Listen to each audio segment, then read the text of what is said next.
Hello, Rama Rama Pupud.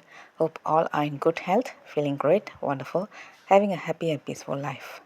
Now let's continue. Indeed, you seriously suggest that the progressive West had to receive its philosophy from the laggard East? No, sir, expostulates the bookseller. Why not? Read your Apullis again, my friend, and learn how Pythagoras came to India, where he was instructed by the Brahmins.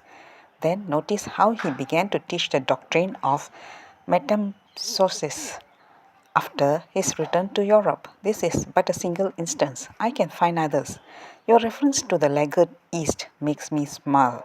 Thousands of years ago, our sages were pondering over the deepest problems, while your own countrymen were not even aware that such problems existed. He stops curtly, looks intently at us, and waits for his words to sink into our minds. I fancy the old bookseller is a little perplexed. Never before have I seen him so struck into silence, or so obviously impressed by another man's intellectual authority. I have listened quietly to the other customers' words and make no attempt to offer a remark. Now there arises a conversational lull, which all of us seems to recognize and to respect.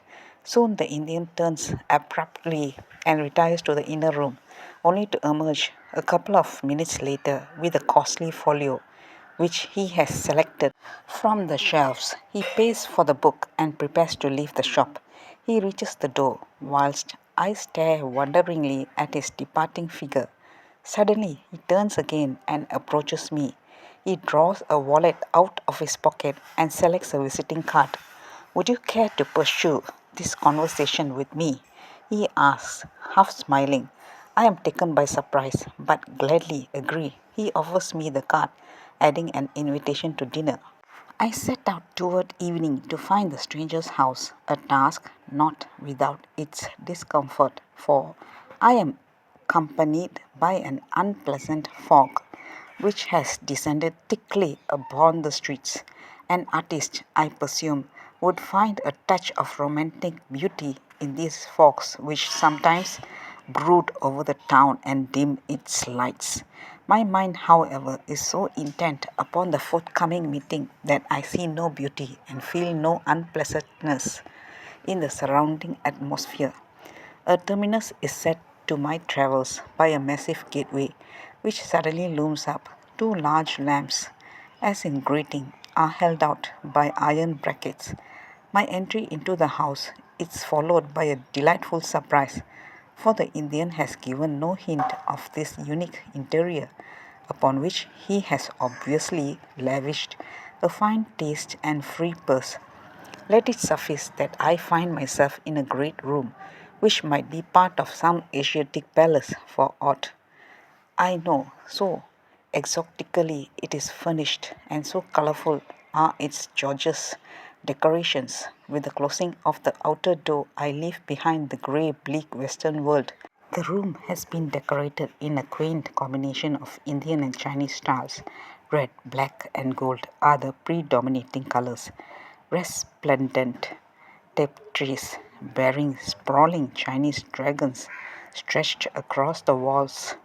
Carved green dragon heads glare fiercely from all the corners, where they support brackets which carry costly pieces of handicraft.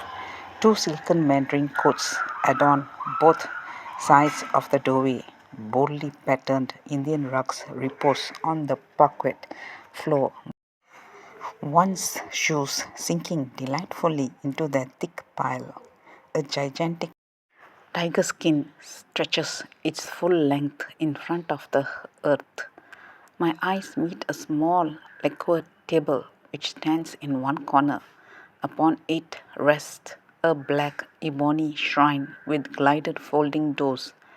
I glimpse the figure of some Indian god within the recess. It is probably a Buddha, for the face is calm and inscrutable, and the two unwinking eyes gaze down at its nose.